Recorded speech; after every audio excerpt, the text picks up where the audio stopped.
Bismillahirrahmanirrahim. Assalamu alaikum. I am Shafiq Ahmed from English Department of Kips College, Firozpur Road campus.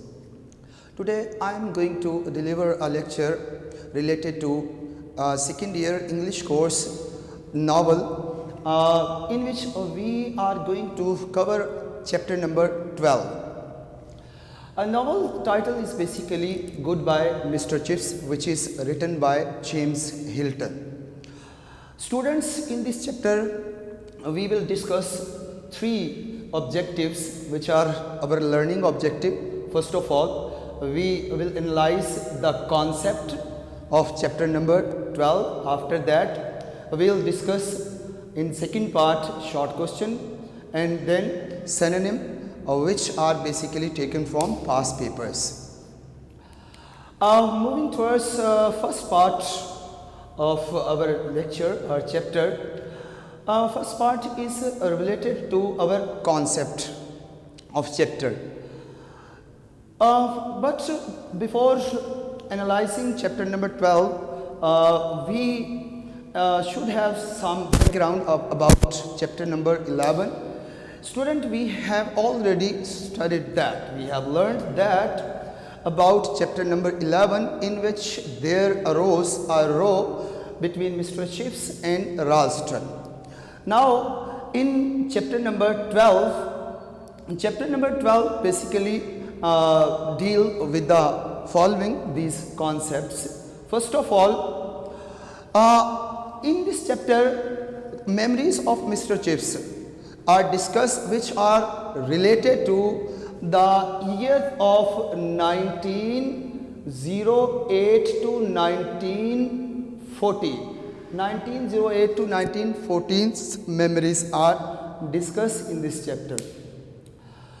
तो हम अगर इस chapter का analysis करें तो हमने देखा कि स्टार्ट में राल्स्टन की लड़ाई हुई 1908 में, और after that what happen with Ralston और बाकी फर्दर ईयर में 1908 से लेकर 1911 तक मिस्टर चिप्स और राल्स्टन ने आपस में किसी किस्म का कंसर्न ना रखा. मिस्टर चिप्स की कोशिश होती थी कि वो क्या करे, राल्स्टन से कम कंसर्न रखे. So Chips had very little to do with Ralston, यानी कि राल्स्टन के साथ उसका बहुत कम ताल्लुक था.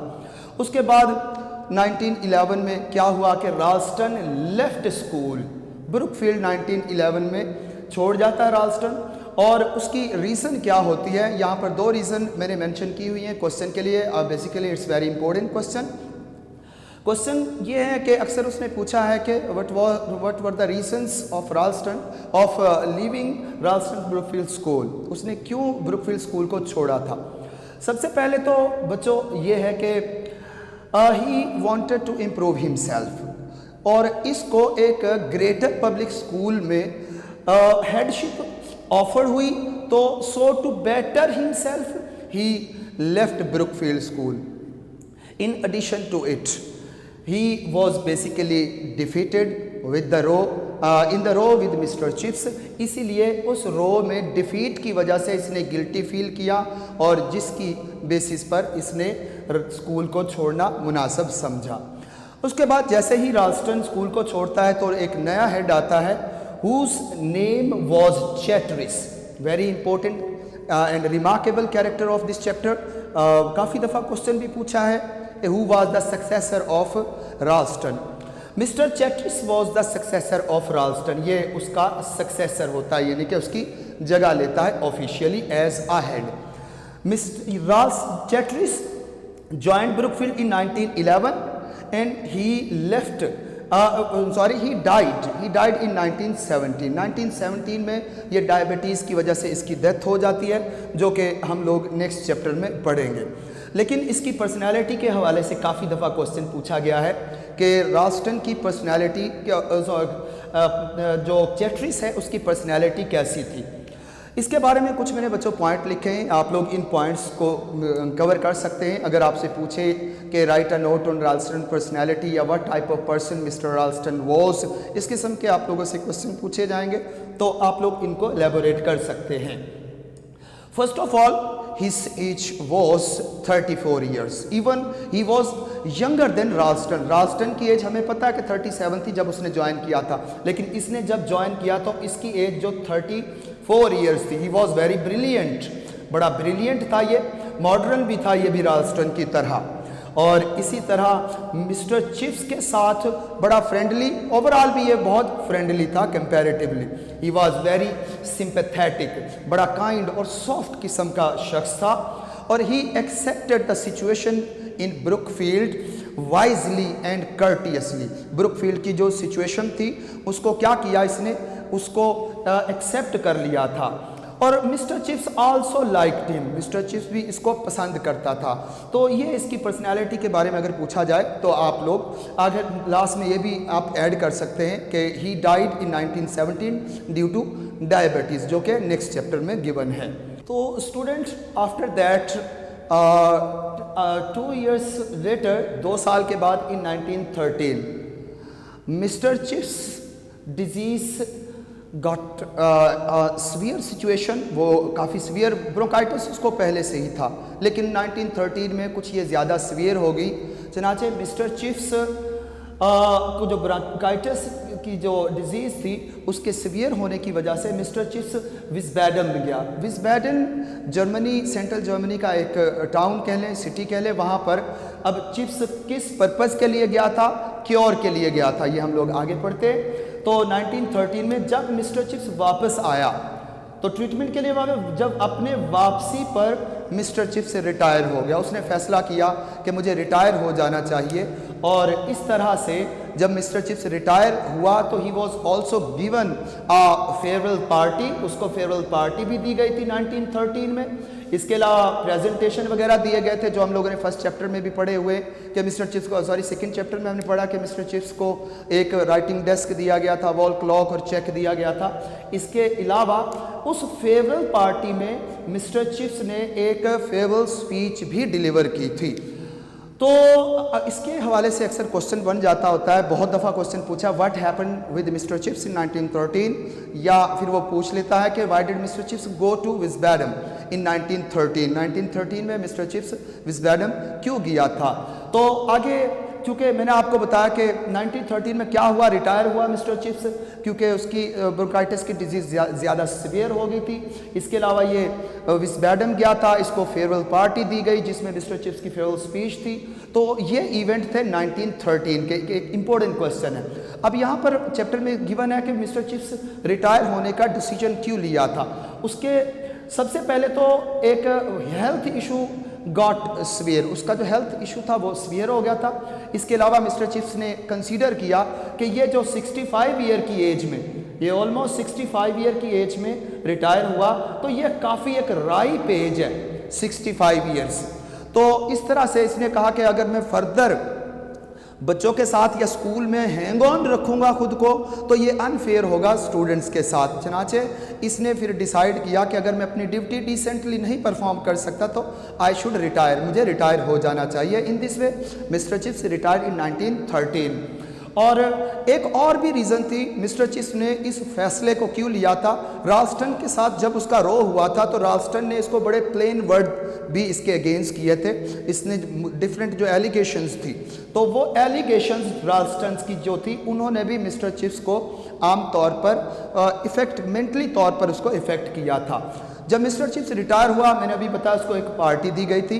अभी इसके बहुत इंपॉर्टेंट क्वेश्चन है, मिस्टर चिप्स को किस किस्म की फेयरवेल पार्टी दी गई थी या उसकी फेयरवेल स्पीच कौन सी थी. तो सबसे पहले तो हम फेयरवेल स्पीच के बारे में बात करते हैं विच वॉज गिवन इन 1913 में.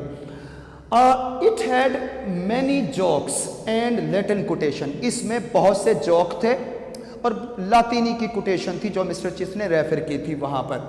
इसके अलावा it was not very long, इतनी ज़्यादा लंबी स्पीच नहीं थी, लेकिन उसमें जो मिस्टर चिप्स के जोक थे उनके रिजल्ट में जो कह बच्चों के लाफ्टर्स थे, उन लाफ्टर्स ने इसकी आगे बढ़ने को, इसकी प्रोग्रेस में इम्पेड किया. यानी कि लाफ्टर्स, जॉक्स एंड लाफ्टर इम्पेडेड, यानी कि रेजिस्टेड, कंट्रोल, रोका उन्हें.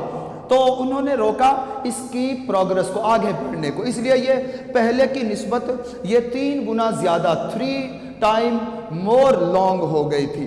उसके बाद जो है मिस्टर चिप्स ने इसमें इस जो स्पीच में जिन जिन लोगों का और जिन जिन इवेंट का रेफरेंस दिया हमने वो चैप्टर में पढ़ा हुआ है। तो मिस्टर चिप्स यहाँ पर it had many references as for example Mr Chips ने रेफरेंस दिया था कैप्टन ऑफ स्कूल, स्कूल का एक कैप्टन था जो मिस्टर चिप्स की सर्विसेज के बारे में चीज़ों को एग्जैजरेट करके पेश किया करता था। तो यानी कि जब मिस्टर चिप्स की खिदमात ब्रुकफील्ड स्कूल के लिए उनकी कभी भी बात होती तो ये बड़ा बढ़ा चढ़ा के एग्जैजरेट करना यानी कि एग्जॉल्ट करके ओवर स्टेट करके एक्सप्लेन किया करता था। और मिस्टर चिप्स कहता था कि ही कम ऑफ एन एग्जैजरेटिंग फैमिली, एक एग्जैजरेटिंग फैमिली से ये ताल्लुक़ रखता है क्योंकि इसके वालिद को एक दफ़ा मिस्टर चिप्स ने थ्रैश पनिश किया था। उसको लैटिन ट्रांसलेशन में मिस्टर चिप्स ने 1 मार्क दिया था और उसने उसको एग्जैजरेट करके 7 कर दिया था, जिसकी बेस पे इसके वालिद को भी तो उसने क्या किया था, पनिश किया था, जिस बेस पर मिस्टर चिप्स कहता है कि ये एक एग्जैजरेटिंग फैमिली से ताल्लुक़ रखता है, यानी कि लेगेसी है इनकी। तो ये उसके बाद जो है मिस्टर चिप्स ने बताया कि उसने किस तरह 42 ईयर्स ब्रुकफील्ड स्कूल में गुजारे और कितना वो हैप्पी रहा है और उसकी लाइफ कैसी रही है यहाँ पर। इसने साथ में रेफरेंस दिया पहली बाईसाइकिल के बारे में, लैंप बॉय के बारे में। अब लैंप बॉय के बारे में क्या रेफरेंस था? लैंप बॉय एक डोमेस्टिक स्टाफ में एक मेंबर हुआ करता था। उस वक्त गैस और इलेक्ट्रिसिटी नहीं हुआ करती थी तो शाम के वक्त लैंप जलाना पड़ते थे। तो उन लैंप की जो आम तौर पर विक्स होती हैं, उनका जो धागा है, उनकी सफाई, उनकी कटिंग वगैरह, उनकी ट्रिमिंग, सफाई और लिट अप करना, एक बच्चा एक शख्स अपॉइंट किया गया था उसको लिट अप करने के लिए शाम के वक्त। उसको बच्चों ने मजाक के तौर पर जो लैंप बॉय कहना शुरू कर दिया था। तो ये था लैंप बॉय। मिस्टर चिप्स ने हार्ड फ्रॉस्ट के बारे में, एक दफ़ा 7 वीक तक शदीद किस्म की धुंध पड़ती रही और स्कूल से छुट्टियां रही थी और पूरा स्कूल जो है वो स्केटिंग करता रहा। वहाँ के जो इर्द गिर्द इलाके थे, जो फैन एरियाज़ जो थे वहाँ पर, तो स्केटिंग बच्चों ने सीखी थी उन 7 वीक्स में। इसका भी रेफरेंस दिया। इसके अलावा जर्मन मीजल्स, एक दफ़ा ऑलमोस्ट को 1880 के टाइम में पूरा स्कूल 1/3 तकरीबन स्कूल का जो पार्ट था वो बच्चे थे वो जर्मन मीजल्स की एक बीमारी है जो हल्का बुखार, गले खराबी इसकी वजह से हो जाती है। तो उसमें क्या किया, जर्मन मीजल को रेफरेंस दिया उसका भी। और जब स्कूल का जो बड़ा हॉल था उसको कन्वर्ट कर दिया गया था किस चीज़ में, एक हॉस्पिटल के वार्ड में। तो इसका इस तरह से मिस्टर चिप्स ने रेफरेंस दिया कि वो कहता है कि मुझे ये भी याद है, ये भी रिमेंबर, ये भी रिमेंबर, ये भी रिमेंबर, सारे ये इवेंट को वो एक एक करके साथ में वो लैटिन में कोटेशंस जो है वो आम तौर पर डिलीवर कर रहा होता है और बच्चे उस पर आम तौर पर इंजॉय कर रहे होते हैं। आफ्टर इसके अलावा एक और रेफरेंस मिस्टर चिप्स ने ग्रेट बॉनफायर, जो मैफकिंग नाइट के दौरान जब बोयर वार हुई थी, तो उनकी बोयर वार के दौरान 1899 में, तो इसके एंड पर इसको सेलिब्रेट किया गया था। बॉनफायर एक बहुत बड़ी एक आग जलाई गई थी जो ग्राउंड के पवेलियन उस इलाके में, यानी उस एरिया में जहाँ पर प्लेयर बैठते हैं, उसके करीब जलाई गई थी। और आग इतनी ज़्यादा हो गई थी कि उसको आम तौर पर कंट्रोल करने के लिए फायर ब्रिगेड बुलाना पड़े थे और फायर ब्रिगेड भी वहाँ पर आकर इंजॉय करने लगे और वो खुद भी उसमें आम तौर पर जो उसके आप कह लें कि ट्रबल्स हैं उनके प्री हुए और बाद में उनको किसी ने बचाया था। तो इस बात पर भी बच्चे क्या करते हैं, एक there arose a loud roar of laughters. उसके बाद मिसिज ब्रोल का रेफरेंस देता। मिसिज ब्रोल कौन थी? ये ना स्कूल की टक शॉप में, अपने स्कूल छोड़ने से पहले टक शॉप में हुआ करती थी और जब बाद में ऑस्ट्रेलिया में इसके अंकल की डेथ होती है और वो इसको काफ़ी a lot of money leave करके जाता है, यानी कि लेगेसी उसका कोई नहीं होगा, ठीक है। तो मिसिस ब्रूल नियरेस्ट उसका रिलेशन होगा तो उसकी लेगेसी इसको मिलती है, तो उसकी वजह से ये स्कूल को छोड़ जाती है। लेकिन इसकी पिक्चर अभी भी जो टक शॉप होती है स्कूल की वहाँ पर हैंग होती है। तो इस बात पर भी बच्चे आमतौर पर एक कह के साथ आमतौर पर शोर पैदा करते हैं। अब मिस्टर चिप्स कहता है कि ये मेरी जो सारी मेमोरीज है ना, ये मुझे एज इट इज़ जो है याद है।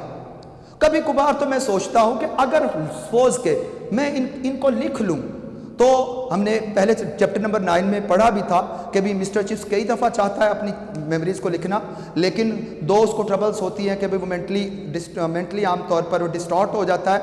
थक जाता है और फिजिकली और मेंटली, इसके अलावा मेमोरीज उसकी चार्म जो है जिसको लॉस कर देती है, इसलिए लिखता नहीं। कहता है कि अगर मैं फ़र्ज़ करो इनकी बुक बनाऊं तो बुक बनाने पर जो उसका टाइटल क्या होगा, यानी कि मिस्टर चिप्स की मेमोरीज का जो एक्सपेक्टेड टाइटल है उसके को वो अगर बुक लिखे तो वो क्या होगा। वो कहता है कि उसका फिर तो मेरे ख्याल के मुताबिक memories of rod and lines, उसका एक्सपेक्टेड टाइटल मिस्टर चिप्स की बुक का क्या हो सकता था, क्या, memories of rod and line, यानी कि ये discipline the boys by using stick, बच्चों को लाइन में लगाना या उनको डिसिप्लिन करना किसके, स्टिक के इस्तेमाल से। तो ये वो एक्सपेक्ट कर रहा होता है किस चीज़ का, वो कि अगर वो बुक लिखे। तो इसके अलावा फिर मिस्टर चिप्स बताता कि मैं कभी तुम लोगों को भूलता नहीं हूँ, ना मुझे तुम लोगों के चेहरे कभी भूलेंगे। कल को अगर हाँ ऐसा हो सकता है कि भाई मैं भूल जाऊं और कल को कोई बच्चा मेरे पास आए, मुझसे मिले और मैं कहूं कि भाई मुझे मैं आई कांट रिकॉग्नाइज यू, तो आगे से बच्चा कहेगा कि देखो तो ओल्ड ये बुढ़ा बॉय जो है इसे मैं याद नहीं हूं।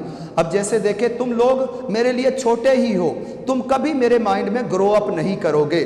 तो वो कहता है देख लो ना, हमारा वो John river board of director का जो चेयरमैन होता है, जिसके बारे में हम लोगों ने लास्ट चैप्टर नंबर 11 में पढ़ा था कि डायरेक्टर ये मिस्टर चिप्स का स्टूडेंट था। हालांकि जब लोग मिस्टर चिप्स से पूछते थे जॉन रिवर के बारे में कि आपका स्टूडेंट है सर वो, तो मैं ये सोचकर हंस देता था कि जॉन रिवर जो वो हाँ बिल्कुल एक बड़ा स्प्लेंडेड किस्म का बच्चा और जॉली बच्चा हुआ करता था, बालों को अपने सर के ऊपर स्टिक किए खड़े करके रखता था उस ऊपर, और उसको कभी भी जेरेंडिव और जेरेंड में फ़र्क का नहीं पता चला था, लेकिन क्या जॉली किस्म का फेलो था। तो इस तरह से मिस्टर चिप्स जॉन रिवर का भी रेफरेंस देता है उस स्पीच में। तो डियर स्टूडेंट्स, नेक्स्ट फिर जब मिस्टर चिप्स 1913 में विस्बेडन जाता है तो यहाँ पर एक रेफरेंस दिया गया है हर स्टीफल के बारे में।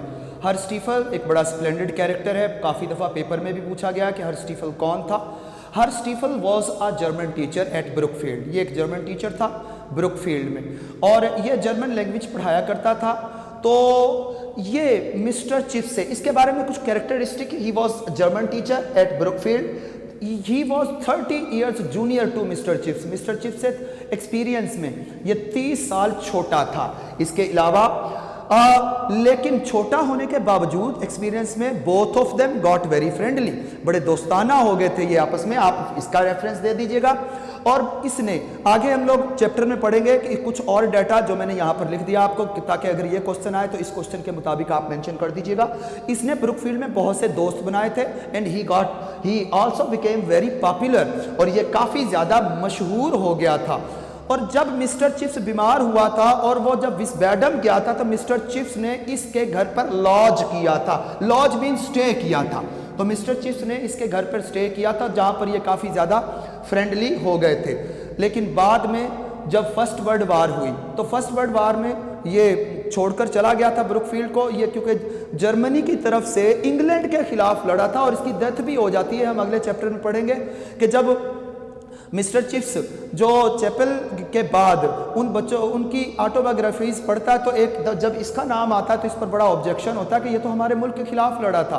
तो ये बच्चों फर्स्ट वर्ल्ड वार के दौरान मारा भी जाता है। तो इस तरह से अगर आपसे हर स्टीफल के बारे में पूछा जाए तो आप लोग बताइएगा कि ये जर्मन टीचर था ब्रुकफील्ड में, 30 ईयर ये जूनियर था मिस्टर चिप्स से, काफ़ी दोस्त बनाए थे इसने इस ब्रुकफील्ड में, बड़ा पॉपुलर हो गया था। मिस्टर चिप्स ने इसके घर पर लॉज किया था और इसके अलावा फर्स्ट वर्ल्ड वार के दौरान इसकी डेथ भी हो गई थी। तो मिसिस विकेट के यहाँ जब मिस्टर चिप्स रिटायर हो जाता है तो रहना शुरू कर देता है, लेकिन ये मुकम्मल तौर पर अपने आप को स्कूल से सेपरेट नहीं करता। तो इसकी अब हम लोग पढ़ते हैं कि उसके बाद रिटायरमेंट, याद रखिएगा स्टूडेंट, मिस्टर चिप्स 2 दफ़ा रिटायर हुआ, एक दफ़ा 1913 में, एक दफ़ा 1918 में ये होगा, वो हम आगे नेक्स्ट चैप्टर में पढ़ेंगे। तो पहली दफ़ा जब रिटायर हुआ तो इसकी एक्टिविटीज़ क्या थी जब वो मिसिस विकेट के यहाँ रहता था। तो इसकी एक्टिविटीज़ में ये आमतौर पर, ये पहले चैप्टर में भी हमने क्वेश्चन किया था, तो मिस्टर चिप्स इनवाइट करता है बच्चों को और टीचर्स को चाय पर, जिसमें वो किस तरह से एंटरटेन करता है, we have already learned it. और इसके अलावा ये जितने भी ब्रुकफील्ड के जो गेम्स होती हैं उनको देखने के लिए जाता है डेली बेसिस पर, जब भी कोई अहम गेम होती हैं उनके बारे में। इसके अलावा साल में एक दफ़ा, once in a year he dined with head and with masters, एक दफ़ा हेड के साथ और एक दफ़ा मास्टर के साथ ये खाना खाता है। और इसके अलावा ही kept himself busy in editing the Brookfield directory. Brookfield directory को एडिट करने में अपने आप को ये बिजी रखता है।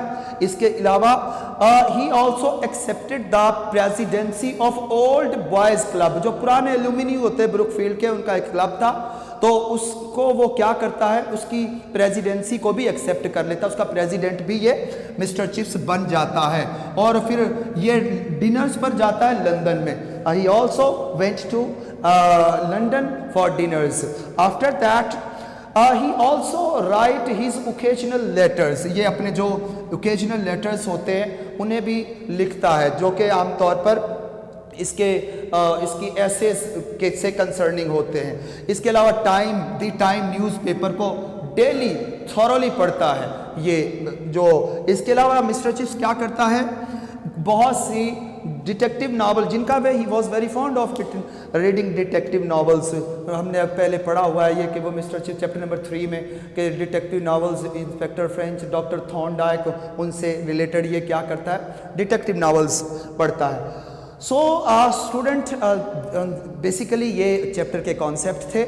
तो इसके बाद जस्ट उसने बताया कि फिर फर्स्ट वार 1914 की एक मेमोरी डिस्कस की है कि भाई वहाँ पर जो है सर्बिया के दरमियान में और ऑस्ट्रो हंगरी के दरमियान में एक ट्रबल क्रिएट हो जाती है, जो कि बाद में 1914 से लेकर 1918 तक फर्स्ट वर्ल्ड वार जो हुई थी उसकी एक वजह बनती है। तो ये था आप लोग के पास चैप्टर नंबर 12, उसके कॉन्सेप्ट है। एक दफ़ा मैं आपको थॉरली बता देता हूँ। हम लोगों ने पढ़ा राल्स्टन ने ब्रुकफील्ड को क्यों छोड़ा था। इसके अलावा हमने पढ़ा कि फिर नया सक्सेसर चैट्रिस आया, फिर मिस्टर चिप्स रिटायर हो जाता है 1913 में, उसकी रीज़न पढ़ी हम लोगों ने, वो क्यों जाता है विस्बेडन। देन उसको पार्टी दी गई और उसमें उसने स्पीच भी दी। आफ्टर दैट मैंने आपको बहुत से रेफरेंस बताए जो उसने स्पीच में बताए थे, लैंप बॉय, स्कूल का captain, Mrs brawl, John river के बारे में, अपनी मेमोरीज़ के बारे में, लैटिन कोटेशंस, और हमने जो मैफकिंग नाइट के दौरान बॉनफायर होने, तो इन सारी हमने जर्मन मीजल्स, इन मेमोरीज़ को पढ़ा जो आमतौर पर मिस्टर चिप्स डिलीवर करते हैं, ये रेफरेंस होते हैं जिनका। उसके बाद हम लोगों ने पढ़ा कि क्यों मिस्टर चिप्स जाता है विस्बेडन और हर स्टीफल के यहाँ वो आमतौर पर जिसके यहाँ स्टे करता है वो कौन होता है, हर स्टीफल का कैरेक्टर पढ़ा। और उसके बाद रिटायर होने के बाद फिर मिस्टर चिप्स जब मिसिस विकेट के यहाँ आ जाता है तो उसकी क्या एक्टिविटीज़ होती हैं, ये हमारे पास ओवरऑल लेसन के कॉन्सेप्ट हैं। अब मैं आप लोगों को स्टूडेंट साथ में आपने जो क्वेश्चन करने, वो क्वेश्चन आपकी असाइनमेंट भी कंसीडर कर ले, और आप लोग के पास ये आपने प्रिपेयर करके आप असाइनमेंट मुझे देंगे, तो साथ में आपकी जो लर्निंग होगी वो इन क्वेश्चन से रिलेटेड होगी। यहाँ पर इंपॉर्टेंट चीज़ है जो पास पेपर्स में क्वेश्चन आए, फ्रीक्वेंटली पूछे गए, वो ये हैं कि व्हाई डिड राल्स्टन लीव ब्रुकफील्ड। आपसे वो ये क्वेश्चन इस तरह से भी पूछ सकता है कि what was the result of row between Mister Chips and Ralston, का रिजल्ट क्या होता है, राल्स्टन ब्रुकफील्ड को छोड़कर चला जाता है। Write a note on Chatteris personality, Chatteris की पर्सनैलिटी पर नोट लिखे। After that what happened with Mister Chips in 1913, यानी कि ये ऐसे पूछा जा सकता है, ऐसे पूछा गया ये, why did Mister Chips go to Wiesbaden in 1913। Question है write a note on Mister Chips farewell speech, बहुत इंपॉर्टेंट क्वेश्चन है ये, मुझसे मिस्टेकनली मिस हो गया यहाँ पर। तो मिस्टर चिप्स की जो फेयरवेल स्पीच थी उसके बारे में नोट लिखें उसकी। आफ्टर दैट आप लोग क्वेश्चन करेंगे how did Mister Chips give reference of captain of school, school के कैप्टन का रेफरेंस कैसे दिया था, एक एक्सपेक्टेड क्वेश्चन है। हु वाज लैंप बॉय, ये लैंप बॉय कौन था मैंने पहले डिस्कस कर लिया है बच्चों। Who was Mrs Brool, past paper में काफी दफा पूछा है। हु वाज हर स्टीफल, ये मिसिस ब्रूल और हर स्टीफल वाला कॉन्सेप्ट, ये जो आमतौर पर कैरेक्टर बहुत इंपॉर्टेंट है इस चैप्टर के। After that describe mister chips activities after his retirement when he was living at Mrs wickets. ये मैंने बच्चों कुछ सिनोनिम डिस्कस किए हुए हैं जो कि पास पेपर से लिए हैं, मैंने साथ में लिखा हुआ कितनी दफ़ा है आप लोगों के पास। सबसे पहले आप लोग कर्टियसली हम लोगों ने बच्चों पढ़ा, काइंडली होता है, ठीक है, पोलाइटली, सॉफ्टली। क्योर का तकरीबन कर्टियसली 4 टाइम पूछा, क्योर को 3 टाइम क्योर पूछा गया। आप उस क्योर ट्रीटमेंट या रेमेडी को कहते हैं, इलाज को। और ट्यूमेल्शियस का मतलब होता है नॉइजी, लाउडी, ये बच्चों 3 दफ़ा इसे पूछा गया है। पेविलियन, ठीक है, ये आमतौर प्लेयर के सिटिंग की प्लेस होती है पेविलियन ग्राउंड में। इसके अलावा जो सिंपैथेटिक काइंड को कहते हैं, सॉफ्ट को आप लोग कह सकते हैं, सिंपैथेटिक कर्टियस भी हो सकता है। आफ्टर दैट लॉज, लॉज होता है स्टे करना, रुकना कहीं पर, डिवेल करना, स्टे किया, मिस्टर चिप्स स्टेशनड। उसके बाद नेवरदीलेस, इन स्पाइट ऑफ ऑल, सब चीज़ों के बावजूद, येट, हाउएवर, ताहम, नेवरदीलेस। बोन फायर, ये मैंने आप लोगों को बताया था, आग जो है जी उसके अलाव को कहा जाता है। बच्चों टर्मिनल होता है टर्म के इख्तिताम होने के बाद, यानी कि आप लोग एनुअल कह सकते हैं कोई टर्म के ख़त्म होने के बाद। थ्रैश पनिश होता है बीट करना, विप करना, किसी को मारना, सज़ा देना।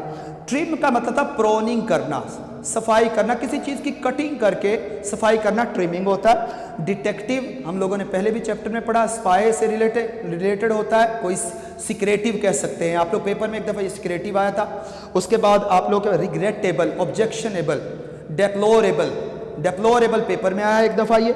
इम्पेडेड का रेजिस्टेड, किसी चीज़ को रेजिस्ट करना, कंट्रोल करना, रुकावट बनना किसी चीज़ में।